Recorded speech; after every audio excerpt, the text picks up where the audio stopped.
I'm doing this my way. I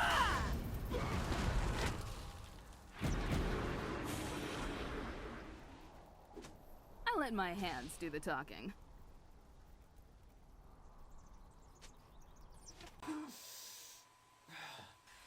Oh hey, I'm Chris Mozillo, Sergeant Hammerson, and MOBAs, or massively multiplayer online battle arenas. Pretty weird. Seemingly everyone's tried their hand in making one, and most don't exactly succeed. So, there's a new one out. Heroes of the Storm by Blizzard. Why are you talking to me? There's a camera over there that you're meant to be working at? Oh. So, Heroes of the Storm! Blizzard's entry to the MOBA battlefield that wasn't Dota because awkward.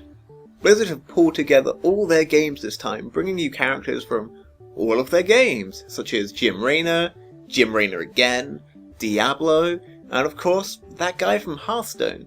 Now all together in one epic slog of running down 2 to 3 separate cleared lanes, all with the intent of destroying buildings. It doesn't get more beautiful than this. To start off, I'd say it's a pretty fun game. A nice breath of fresh air from League of Legends, which feels stale and old at this point. Heroes of the Storm primarily focus on capturing map objectives to make pushing the lanes easier, or to do it for you. Whether it be camps of monsters that will then fight for you after capturing them, or the larger event unique to each map. It rarely deteriorates into just trying to kill the enemy team enough times so they're dead long enough for you to push and win. I mean, it still sort of works out like that, but ultimately the game is a lot faster paced due to these other objectives potentially having a significantly larger impact on the game than the heroes themselves. Siege minions push on a lane a lot harder than just minions, as well as some being able to attack structures outside of the range of the structure. Add in big bosses that ignore lane minions and go straight for the structures, doing a lot of damage, means that taking one of these camps can be pivotal for pushing a lane while you're not even there. There are aspects of the game that make the game feel a lot faster paced, such as global team experience, as well as minions spawning a lot earlier, gets rid of this. Fucking this. Not to mention there's not so much focus on last hitting minions as just being there is good enough to get experience, as there's no items to purchase. Instead of items, the main customization is through your traits. Every few levels you can pick from a handful of traits, and these can have some rather major effects on your skills, sometimes changing how they work almost completely, as well as 2 ultimate abilities. You start out with a limited selection, which I initially found rather annoying as some characters have better traits that make them a lot better with their advanced talents, but then at level 25 you unlock all the talents for everyone, and oh my days, playing a new character can sometimes be overwhelming as I find I have no idea what any of the talents do. Characters all feel rather unique and play very differently. Like, incredibly differently. You've got the Lost Vikings who are 3 characters at once where you just get your mad micro on, or my personal favourite, Abathur, who just sits in the base and lets everyone do the fighting for them. I kid, Abathur is easily my favourite hero to play and I consistently get like top numbers. Heroes rotate every week with 7 to play, although initially you only have access to 5 heroes as you unlock the extra hero rotation slots at certain player levels, meaning you'll have a lot of mirror mode games happening. As well as daily quests where it'll tell you to play a Diablo character and you just don't have access to anyone from Diablo, so good luck with that. The game recently had its official release, although you could be forgiven for thinking it had been out for quite some time.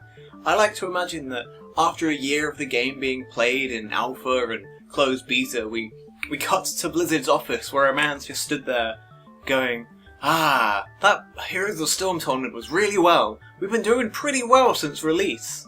But sir, the game's not been released. In fact, it's still in closed beta. And so he says, "What? Quickly, kick it into open beta. We'll release it in a couple of weeks. And quickly now, hash together some lackluster event to make it seem like we care." "But sir, what about release content? Do we have anything to actually make any difference between the game being released?" "We'll give them what they always wanted. Card backs." "Sir, you're a genius." Scene! And of course, the daily quests. It's your main gold source, with quests ranging from playing specific classes, franchises, or just winning games. So, the natural question to follow would be, how much of a grind is it to unlock new heroes? Well, we can answer that with science. So for a week I took note of the game length of the games required to complete my daily quests every day, as well as the gold I got for that game. In total, the 7 daily quests produced 19 games, and on average, including the daily quest reward, each game was worth 245.26 gold. From that we can infer that if you're just doing dailies, it would take you 41 games to unlock a 10,000 cost hero, 29 for a 7,000, 17 for a 4,000, and 9 for a 2,000, which is about 2 solid weeks, 1.5 weeks, 1 week and a half a week respectively. Keep in mind though that this doesn't take into account the gold gained from leveling up, as you get 500 gold for getting a hero to level 5, as well as large chunks of money at various other player levels.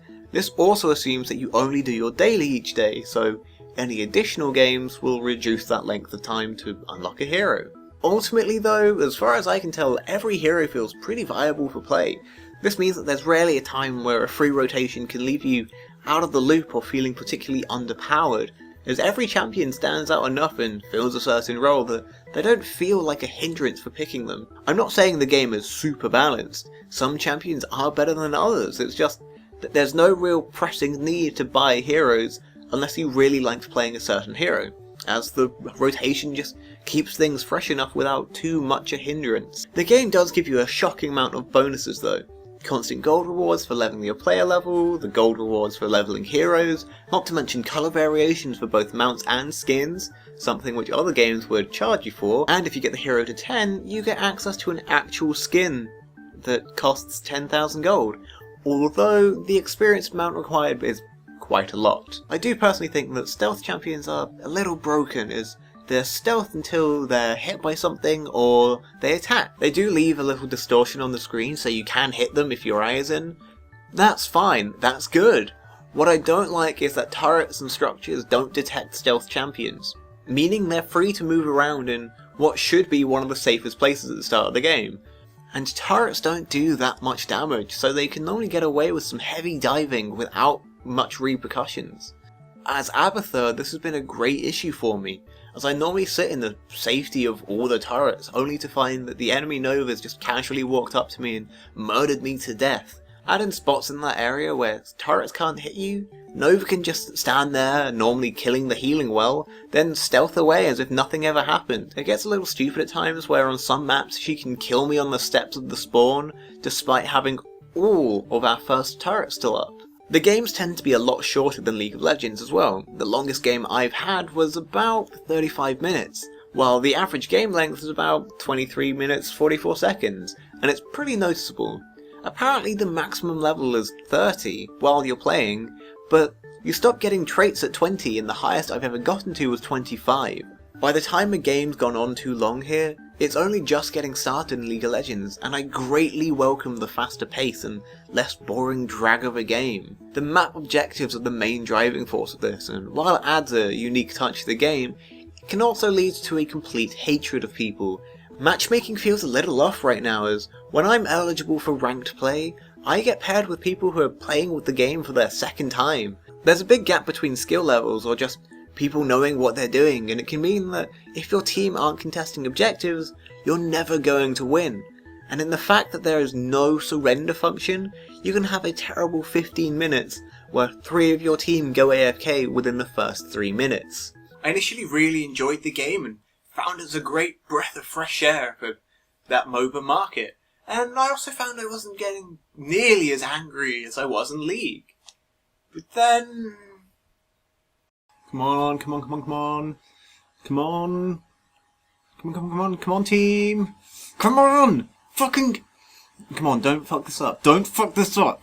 Don't fuck it up, team! Oh my god. Oh my fucking god. Jesus wept. I guess I'm just a super raged asshole. However, I do really enjoy Heroes of the Storm. There are obviously a few issues that I find rather irksome, but overall it's a very simplified MOBA experience with some decent ideas thrown into the mix to make it more lively and unique. And I don't even know who half the characters are, because I've never played many Blizzard games, or any of them, apart from that card game, and it was shit. Hello, and thank you for watching my video. If you liked what you saw, feel free to leave a comment saying how much you liked it, or even like the video.